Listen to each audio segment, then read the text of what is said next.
Welcome back to The Hub on Hollywood, an iHeartRadio podcast. I'm your co-host, James Rojas. And I'm Jamie Blanco. On this week's episode, the new trailer for Salem's Lot that was filmed right here in New England has dropped. We are checking it out. We hear it is scary, spooky, and all the right kind of things. The new Office spin-off has more casting news and has me thinking, which show deserves either a spin-off or a reboot of its own? I think I had the number one show idea. That would be a hit, all right. Jamie, a hit in today's modern world. Jamie, she also reviews The Choice. Very, very strong opinions about this film. But first, Jamie, we have to first talk about the passing of a legend, the passing of an icon, and that is none other than James Earl Jones, passing away at 93 years old. Yes. I don't know about you, but for some reason, I always felt like James Earl Jones would be one of those people that would just live on forever, and in a way, he is and will. Where were you when you found out that he passed away? I was in my living room, managing the children, and I got the alert on my phone, and I'm like, oh no! And I yelled up to my husband, I'm like, "Se murió Darth Vader!" Oh goodness! But the most eloquent way to pass the news of someone passing. Yeah, right. Very eloquent, very stoic and whatnot. Yeah. But legendary doesn't even begin to describe it, and as you said, infamy in more than one way, right? Yeah. The legend that lives on in all of our hearts, in the iconic characters that he brought to life. Not only Darth Vader, not only Mufasa, but the wide range of characters that he played over his career. And through AI, we may not have seen the last of James Earl Jones, and we may be hearing his voice into infinity. Yeah, because he Correct? gave permission to Disney, I believe it was Disney, to continue to use his likeness. Of course, Disney owns the Star Wars property, the Star Wars IP, and so I imagine that they're going to be playing with this. I feel like they knew. Obviously, he's 93 years old, so Yes. It's one of those things where you just know sooner than later than that he is going to pass away, and so they were kind of making sure they had all their boxes checked and the backups in place. But Jones, he was among the very short list of EGOT winners. He has won an Emmy, Grammy, Oscar, and a Tony. Again, as you mentioned, most well known for his villain, Darth Vader, but he was also in iconic films such as Field of Dreams, The Sandlot, one of my favorite movies growing up, watching that on repeat over and over and over again. And at the time, The Sandlot came out, or when I was watching it, when that was in my rotation, I had already seen Star Wars, and I was already a big Star Wars fan. I didn't know that he was the voice of Darth Vader until like years afterwards, and for some reason in my head, maybe because he was such a good and perfect person for that role, that I believed he may have been like a retired baseball player of some sort, and that he was actually blind. That's how good of an actor James Earl Jones was. But yeah, he passed away at his home in New York. 60-year career. Wow.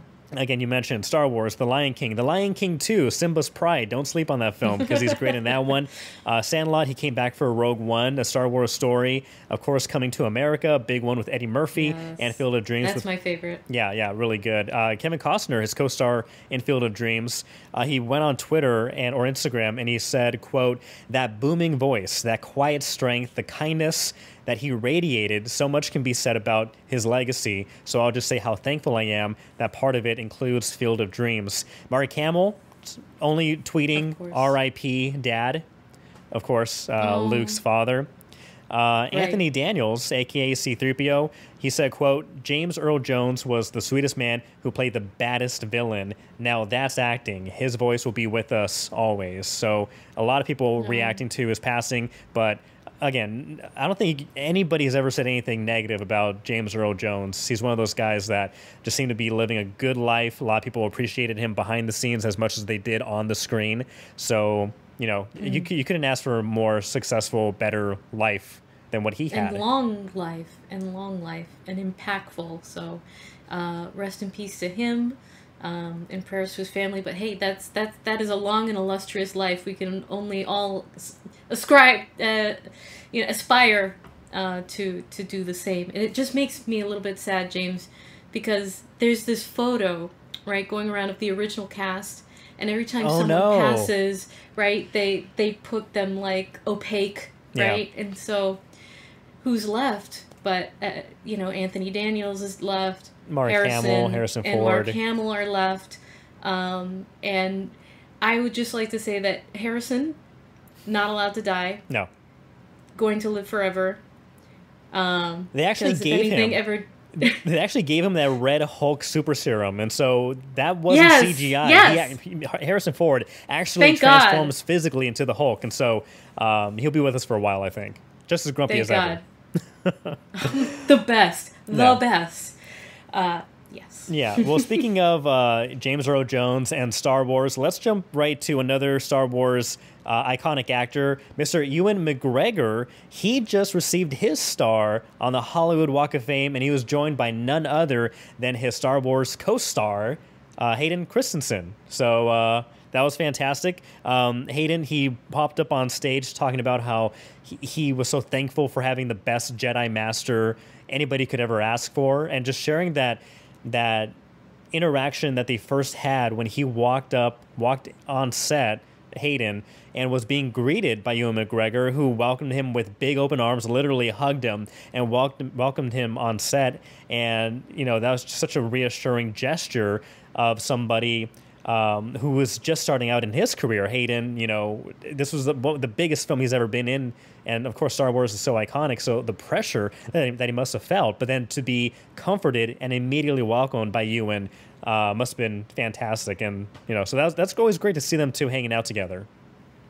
Yeah, and Hayden had come from television. He was a really young guy. And to come into something as big as Star Wars, like you said, no pressure. But to Ewan, fill the shoes of James Earl Jones' Darth Vader, or the boots. Exactly.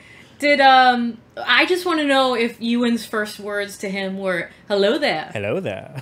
Hello there. In my head canon, yes. Yes.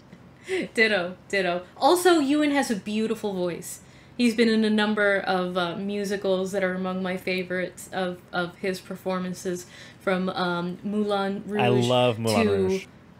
What was it? Down with Love, also. I don't know if you watched that one, but big fan of his beautiful voice, and everything that he's contributed as well. Go Ewan! Go Ewan! You know what's also, I think, I'm not sure if it's considered a cult classic, but one of my favorite movies, and I love watching this film, and I watched it as a kid in the movie theaters, and it just I just resonated with it. I forget what year it came out, but sometime in the either late 90s or early 2000s, but he was in Big Fish. Big Fish is such a beautiful story. Yes. Beautiful set. I think it was directed by Tim Burton or produced by Tim Burton. It was. Yeah. It was. Right? Yes. And so, beautiful film. He also, of course, was in Black Hawk Down. We mentioned Moulin Rouge, which I love. Doctor Sleep, and of course Star Wars and Trainspotting. His big, one of his early success and breakout roles in Trainspotting. So go Ewan McGregor. So happy for your star on the Hollywood Walk of Fame. Amongst the stars. Amongst the stars. Let's see, Jamie. Now, speaking of Hollywood, I mean, this whole podcast is about Hollywood, so it's not really an easy transition. But let's jump to a movie that is not appearing in movie theaters, but is appearing on HBO Max very soon, and that is a film that was filmed right here in New England, a spooky one, just in time for Halloween. That's right. Salem's Lot is alive! It's coming back from the dead! This is something that was filmed back in 2021. Crazy. I remember... No, I didn't actually work on this one. This was the one that you work in so many movies. You're like Samuel L. Jackson. I know, I forget. You forget what movies you're in. I know, right? I wanted to be a vampire. That was the thing. I had submitted. I was all in. I was so excited. I'm like... That's the one thing I haven't done yet. I want to be a movie monster. I want the full get-up. Right. Spend 6 hours in a chair getting made up. I didn't get it. But we brought you the casting calls when they were filming Salem's Lot here in Massachusetts. Filmed in Boston, Ipswich, and Stowe. Mostly in Stowe.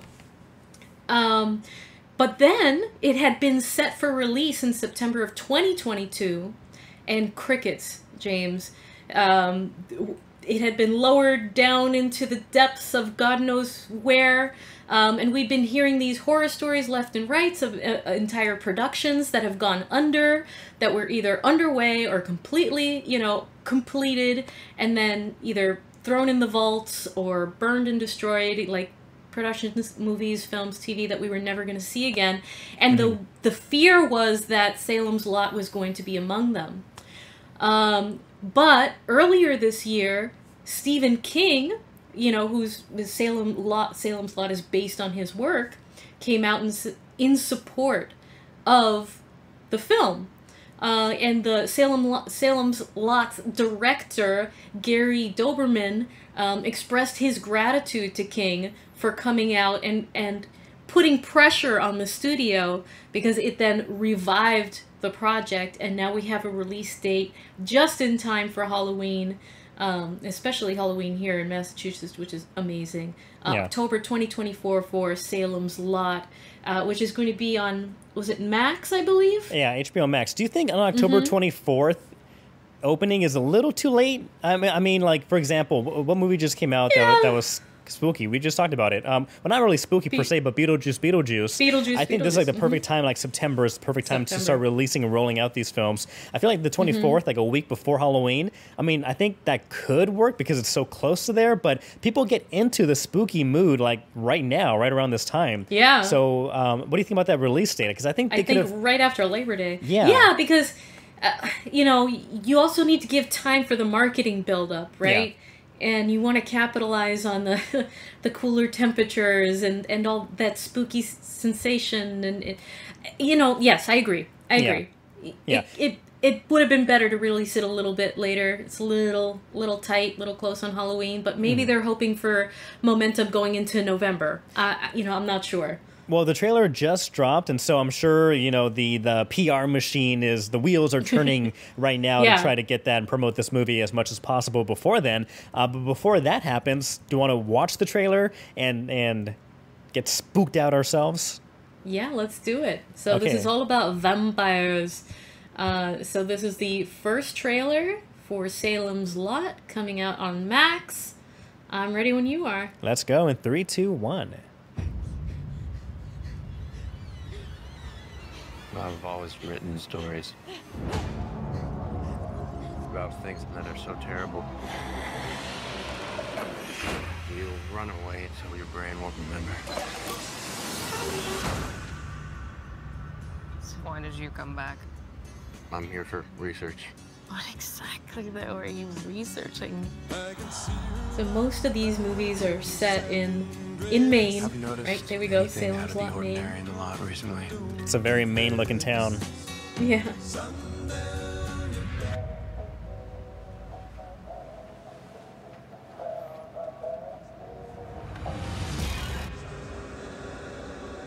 There are some folks who've had some kind of unusual experiences. I'm enjoying the visuals. Yeah, on this. I was just thinking the same thing. Yeah. Yeah, the aesthetic to this is so good.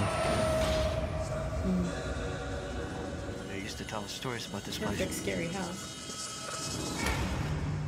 You have no idea what you're getting yourself into, dear. Ooh. I like that. I like those glowing eyes. Yeah. Where are you? Answer me. Nice. This is not a disease you can catch.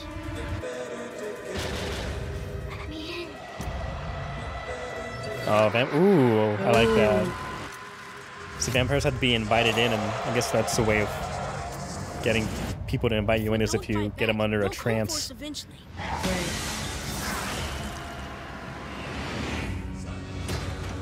Things have gone bad in the lot now.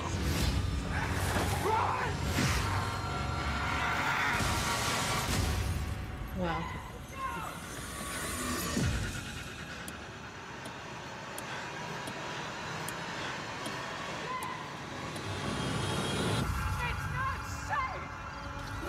Oh. I love He's like, I regret this. Nice. October 3rd. All right. Oh, October 3rd. It comes out October 3rd. There we go. All right. So what I really like about this, James, and, you know, tell me if you feel the same. I love horror movies that are grounded and almost simplistic. Yeah. I feel like that is way scarier to me than if they overdo it with the monsters and whatnot. Like, I want to feel like this is a creature that could be right next to me, that could, you know, really exist. And I just like that groundedness. I like the simplicity of it. Yeah, I like that. I do like the glowing eyes feature, and it looks like how they get, because the lore of vampires is that you have to invite them in to your home or wherever you are so they could enter. And so this one, again, I haven't read the books, but it seems like the vampires have this ability to kind of possess somebody into welcoming them in, which is like also terrifying, because that gets rid of that creates a loophole to be able to get in and kill somebody. So that's pretty cool. That's pretty fun. This looks really good, like CGI wise, the aesthetic, the mood, the vibe, the town looks really good. So I'm actually excited for this. And and just to reiterate, October 3rd. So the movie is coming out. There we go. In perfect timing. That gives more space. This is good. Yeah. This is good. So HBO Max is coming out. Looking forward to this. I would have loved to have seen you as a vampire. That would have been great. Yeah, with the glowing eyes. Glowing eyes. Yeah, we could probably do some of that, you know, a little CGI here, but yeah. Our budget is really low right now, so we have to peel it back a little bit. But that looks really fun. Salem's Lot coming out October 3rd. Let's see what else. There's also another thing that is coming out soon as well, that also filmed in New England. It's this one is a movie, right? That I think it's a show. Also based off a book. Oh no. Oh, what were we talking about? The show, The Perfect Couple. Oh yeah, so just a quick mention of The Perfect Couple, starring Nicole Kidman, that was filmed in the South Shore. That is also out now, I believe, on Netflix. It is, yes, it's out now on Netflix. It is a television show filmed last year on the South Shore. The description for that is: when a lavish wedding ends in disaster before it can even begin, with a body discovered just hours before the ceremony, everyone in the wedding party is a suspect. It sounds like Nicole Kidman. This sounds like a Knives Out plot. Sort of. Yeah. Sort of. But on the South Shore. Man, the South Shore, dude. Dude, who did it, dude? Come on. Do it, dude? Yeah. Nah, brah. No. Yeah, so check that one out. That one's got a pretty decent rating on Rotten Tomatoes. 59%. You know, it's about average. But you know something, James? What? That is out there in the world of streaming that you could also watch that doesn't have such a good Rotten Tomatoes score is something called The Choice. See, the question is, do you want to watch this? Do you choose? If you had a choice, don't watch it. I would not recommend you choose The Choice. If you're forced against your will, if you're tied up, then you have no choice but to watch this movie. But if you are not tied up or forced, then choose not to, is what you're saying. Yeah, something like that. Exactly. Excellent. Enumerated that perfectly. Yeah. But The Choice, which is actually based on a Nicholas Sparks book, is pretty popular on the streaming services right now. And it is available on Prime. And I would not recommend this to my worst enemy. Goodness. I feel so bad. I feel so bad for people who love romance. And I just want to go into this. And you love romance. And I do. You know, you've heard me go on my ridiculous rants on this show. People should check that out. You know, some of our previous episodes, Raylo Forever, which James will forever make fun of me for. Such weird taste, Jamie. But look, bro, I just love, okay? Right. And this is awful. This book is not, this show is not love. Okay, This is just straight up cheating. All right, so let's go with the synopsis real quick. Travis Shaw is a ladies' man who thinks that a serious relationship would cramp his style.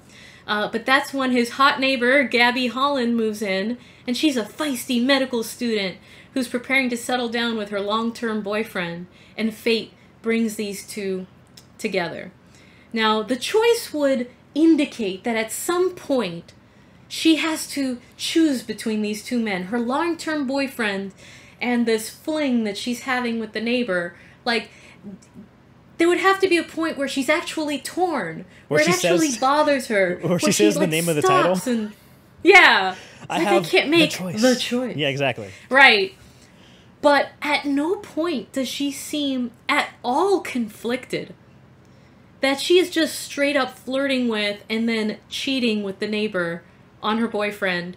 At no point does she seem conflicted. Does she seem that she even likes her boyfriend very much? Maybe her choice is like, where should I choose to cheat on my husband? Yeah. And it's like... Yeah, go ahead. No, go ahead. Yeah, no, exactly. You're completely correct. Because at no point do you identify with this character. I just hated her the whole movie. Right? There's like this overly forced flirting that just feels so... Ooh, it just feels so cringy. And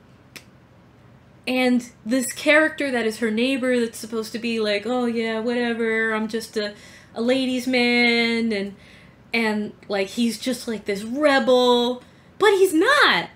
He's a nice guy with a nice job who loves his dog, and it's a pretty decent choice for any for any cheater person out there, for any cheater out there, right? Like her. Yeah. And like what is supposed to come off as like, oh no, get away from me, is just straight up flirting, like in a really syrupy, like gross kind of way.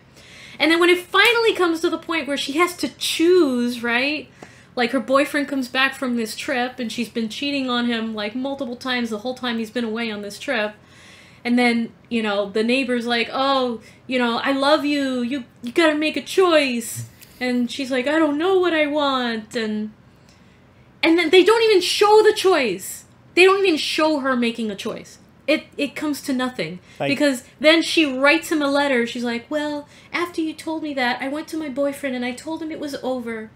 And, and it's like, I would have loved to have actually seen that. Yeah. Have some climax, have some consequences. Like, have her face, like this guy whose heart that she shattered.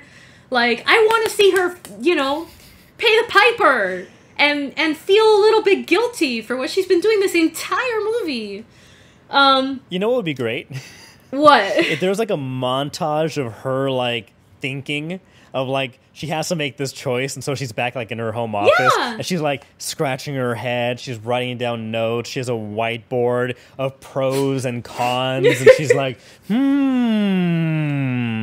right, like that, like a like very connecting exciting, the dots like strings attached to other strings and pins, and like there's a really intense music, and then that's like the climax, and at the very end she's like, I got it. And then it goes to it, and then she goes, that'd be worth it, I think, if they included it would have that. been better than what we got on the screen, for sure.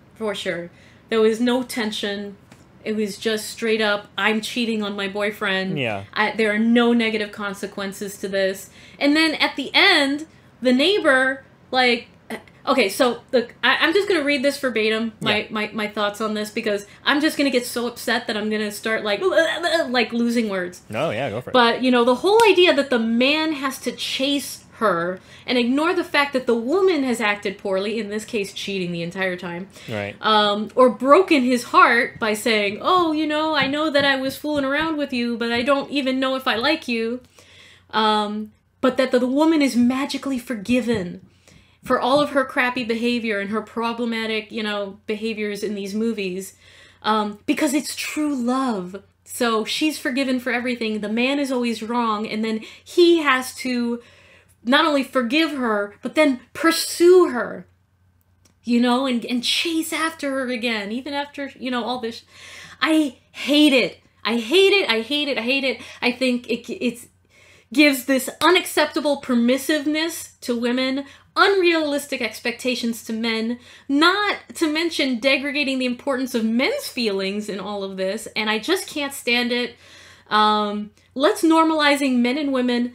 Let's normalize them saying what they mean, respecting each other's decisions, and taking responsibility for their actions. How about that? How about that, James? That's fair, I think. I hated this movie.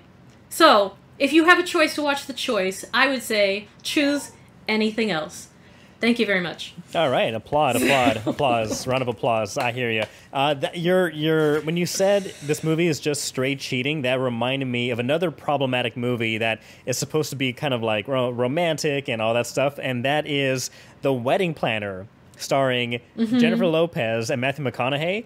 I remember watching this as a kid with my family, and it's a very funny movie, and like in the chemistry between Matthew McConaughey and Jennifer Lopez is really fun and enjoyable on TV. But then after years have passed and thinking more about the movie, you realize, like, these people are just straight up cheating. Like, Matthew McConaughey is in the process of getting married to his fiancée. They run into Jennifer Lopez, and then they both have this spark, and then they both like each other, but they're both like hiding it or trying to resist it. But then they go on a date with each other, and then the fiancée is made to seem like a very boring person or somebody who is not a lot of fun or adventurous or whatever, and then that's like the good excuse to start cheating. And then start in hindsight, that's a very problematic movie that doesn't age well at all. So like that's just straight cheating. I will say a movie from that same era that does age very well is How to Lose a Guy in 10 Days with also Matthew McConaughey and and what's Goldie Hawn's daughter's name? Kate Hudson? Right. I think so. Right? Yeah, I think so. So don't watch The Choice. Don't watch The Wedding Planner. Watch How to Lose a Guy in 10 Days. Also, don't. That's it. How to Watch a Guy in 10 Days. That's one of my mom's favorite movies. Also, don't watch The Sweetest Thing with Cameron Diaz. Same kind of deal. Like, she spends the whole movie like going to try to break up a wedding. And I think it really should be called The Skankiest Thing. But whatever.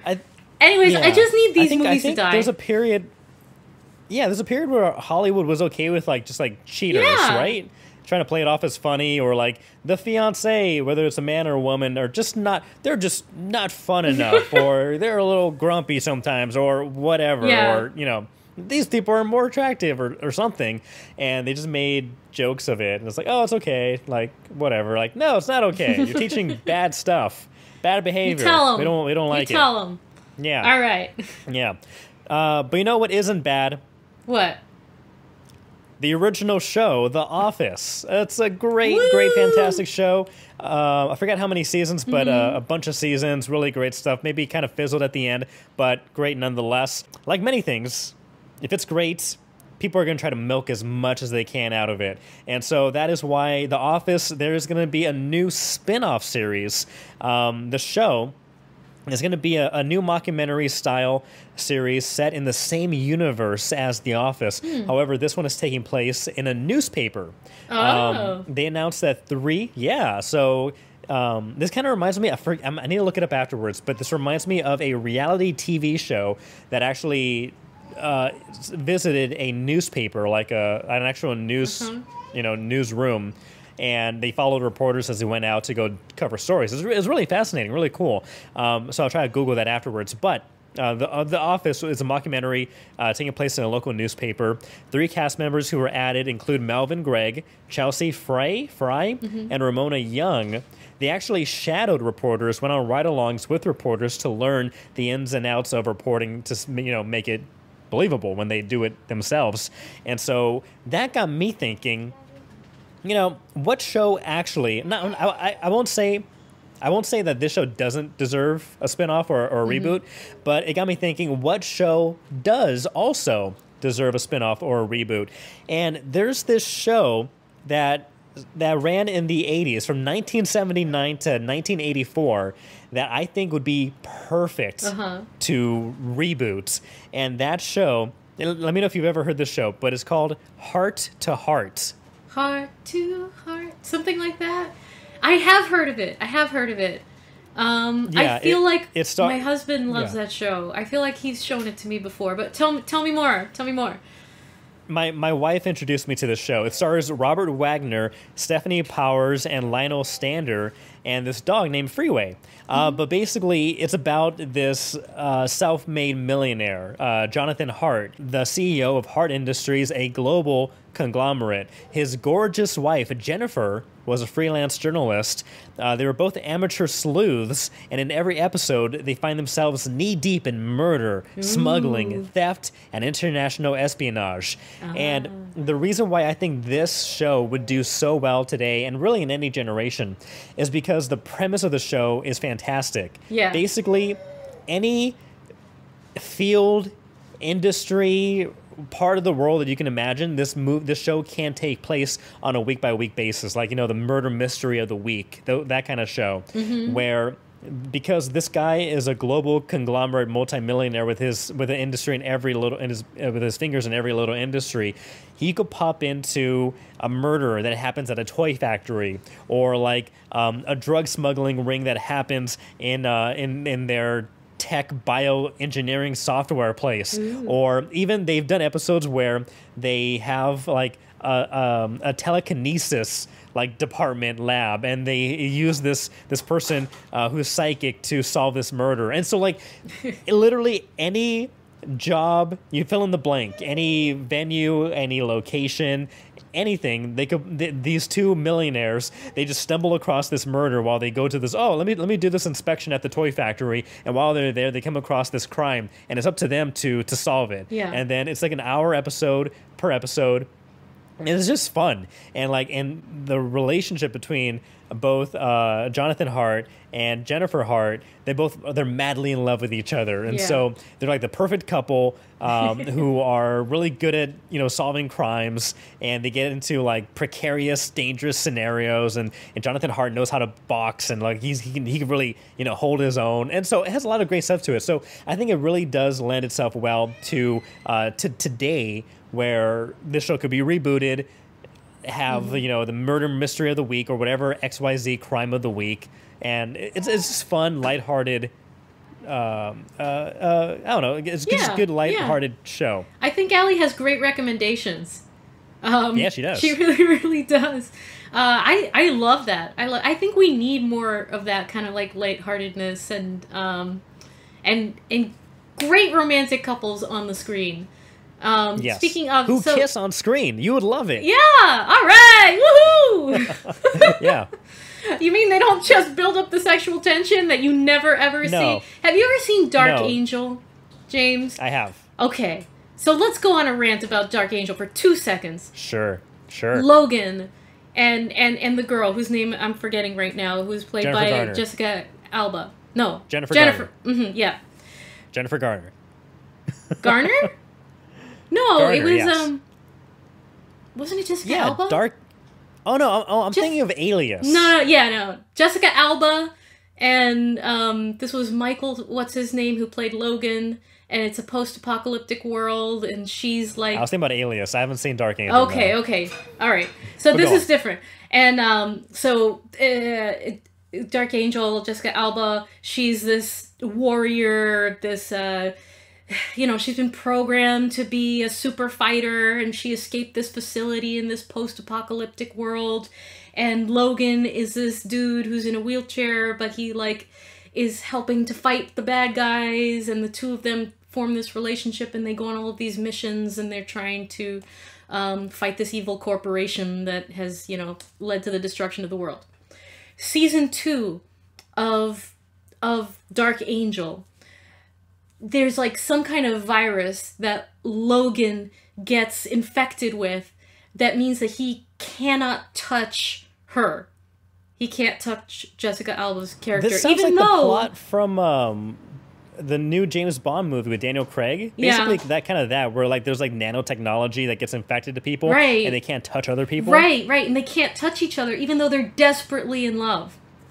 right? And you've been building up the relationship between these two characters. You want nothing more than to see them get together. They can't even physically touch. And then there's one episode at the end of this season, okay, where they have 24 hours where they can touch each other. 24 hours. And they spend the entire episode going on a witch hunt. Just having sex? No! Going on a witch hunt with this mutant character named Joshua. And it ends up being a wild goose chase for absolutely nothing. You know how you're so upset that Bob died for nothing? I was so upset that they wasted their entire single day together that they could have been spending together to go help Joshua on some stupid mission that ultimately meant absolutely nothing. And he gets to give her one kiss at the end of that episode, and then, and that's it. And then the show got canceled because of 9/11 after that. Yeah. Because it was a post-apocalyptic show and nobody could stomach it anymore. But I think that those characters from Dark Angel deserved so much better, and I want to see that come back. I want to see Dark Angel come back with the original cast. They're not that old yet. They're still young and beautiful. Like, let's do a redo, okay? Let's redo that awful second season. Let's give these characters their due credit, everything that they deserved. Let's give that relationship, everything that we deserve to see on screen. And it was a really cool premise. I really wanted to see what happened to, was it Alex? I feel so bad that I don't remember the name of her character, or what happens with the organization that they're fighting and everything like that. Like, that was a great show that after 9/11, like, the whole show got, like, neutered and then canceled. So Dark Angel, let's bring back Dark Angel. Okay, Dark Angel and Heart to Heart, and maybe in one episode they'll have a crossover where they solve crime together. Right. I love it. Awesome. Perfect. Well, let us know which show you would want to reboot or have its own spin-off. Again, The Office is having its own spin-off with a new team in this mockumentary series at a newspaper, at a local newspaper. And in California, I think they're basing it in. So, yeah, that's great. Also, thank you so much for watching, listening to us. If you are not already, please subscribe to the Hub on Hollywood on YouTube. Also, like, share with your friends. You can also listen to us on any of the major podcasting streaming services, including iHeartRadio, Apple Podcasts, Spotify, Spreaker, the others. We're on every single one out there. So go ahead and follow us, listen to us, and leave a great review and leave a comment. Speaking of comments, our last episode, we had a spoiler episode dedicated to Beetlejuice, Justice for Bob. And we had quite a few commenters talking about how they were also feeling really bad and sad for Bob. Some people defending Dolores's role in the film. But we do want to give a shout out to these folks. We have the first commenter was user-SK9QG2RB6B. Definitely a real person. B6B, they love you, baby. Yeah, we also love Emily-Pixie, P-I-8-X-E. I don't know how you pronounce that. Yeah. We also have Blue Eyes 2584A. Thank you, Blue Eyes. And Mr. Blister, who left a very, very in-depth comments. He wrote a whole book. He was not a fan of Beetlejuice. Go check out that comment on the Justice for Bob spoiler review of Beetlejuice. But thank you so much for commenting. If you do, we will give you a shout out. Thanks so much. And yeah, Jamie. And subscribe. And subscribe.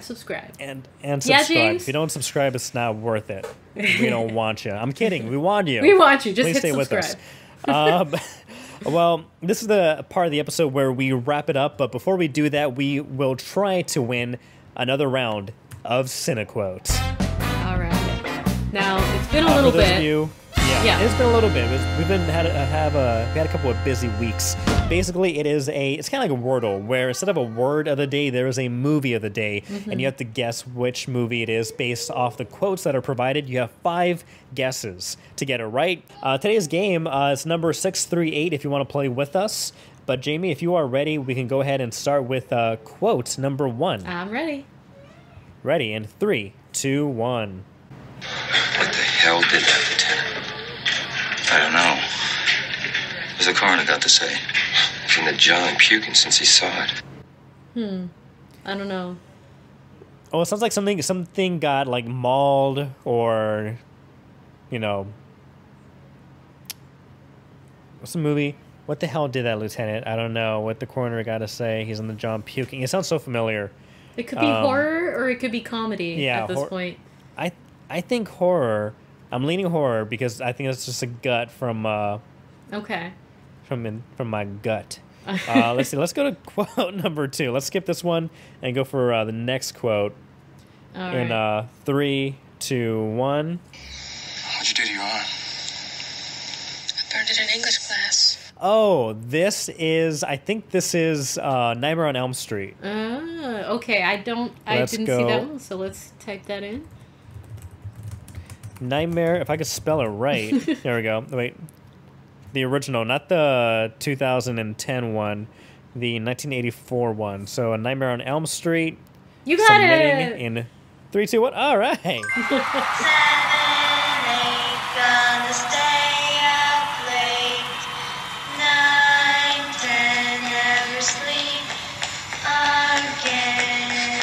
There we go. I loved this movie. Again, like as a kid, I grew up a big horror fan, and this movie, and also Jason Takes Manhattan or Jason Goes to Manhattan. Like those were like among the first movies, as along with Halloween.